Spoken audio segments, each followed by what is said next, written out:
సిర్పూర్ నియోజకవర్గ ప్రజలకు నమస్కారం. ఈరోజు మనం కౌడల మండలంలోని సాంగం గ్రామంలో ఉన్నాము. కురుస్తున్న అకాల వర్షాలకి ఇక్కడ రైతులు ఎంత ఇబ్బంది పడుతున్నారో మీరు ఇక్కడ చూడొచ్చు. ఇది ఒక వైపు అయితే, ఈ అకాలంగా కురుస్తున్న ఈ వర్షాల కారణంగా ఇంకా వరి పంట సగం వరి పంట ఈ గ్రామంలోని రైతులు ఇంకా కొయ్యనే లేదు. సో అకాలంగా ఇట్లా వర్షాలు రావడం వల్ల రైతులకు చాలా ఇబ్బంది జరుగుతుంది. మరి గత సంవత్సరం కూడా ఇదే ప్రాంతంలో ఇట్లనే తుఫాన్లు రాళ్ల వర్షం కురిసినప్పుడు పంట నష్టం జరిగింది. ఆ పంట నష్టహారం ₹1 కూడా ఈ ప్రభుత్వం ఈ రైతులకు అందించలేదు. అదేవిధంగా అధికారులను ఈ విషయం పైన ఆరాధిస్తే అవి ఇంకా ట్రెజరీలో డబ్బులు జమ కాలేదని చెప్తున్నారు.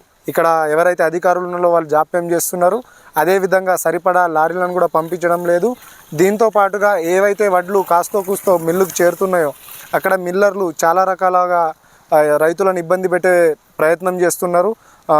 ఒక క్వింటాల్కి దాదాపు 1 క్వింటాల్ వడ్లలో 7 కిలోలు మట్టి ఉందని ఒక కారణం చెప్పి, 5 కిలోలు పొల్లు ఉందని ఇంకో కారణం చెప్పి, తర్వాత పచ్చతాళ్ళు ఇంకో 4 కిలోలు ఉందని చెప్పి దాదాపు క్వింటాల్కి 7 నుంచి 15 కిలోల మధ్యలో కోత విధించే దుశ్చర్యకు మిల్లర్లు పాల్పడుతున్నారు.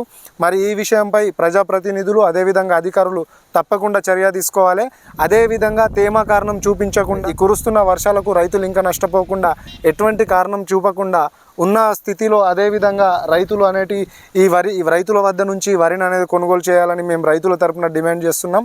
అదేవిధంగా ఏవైతే మద్దతు ధర ఉందో దాంట్లో ఎటువంటి కోతలు లేకుండా కూడా అధికారులు చూసుకోవాలని చేస్తున్నాం. లేదంటారా ఈ రైతులను అందరినీ తీసుకొచ్చి కలెక్టరేట్ని ముట్టడి చేసే ప్రోగ్రాం త్వరలోనే బీఆర్ఎస్ పార్టీ ఆధ్వర్యంలో ఉంటుందని తెలియజేస్తూ ఈ రైతులపైన వీలైనంత త్వరగా ఈ సమస్యను పరిష్కరించాలని అధికారులను కోరుకుంటున్నాం. జై తెలంగాణ.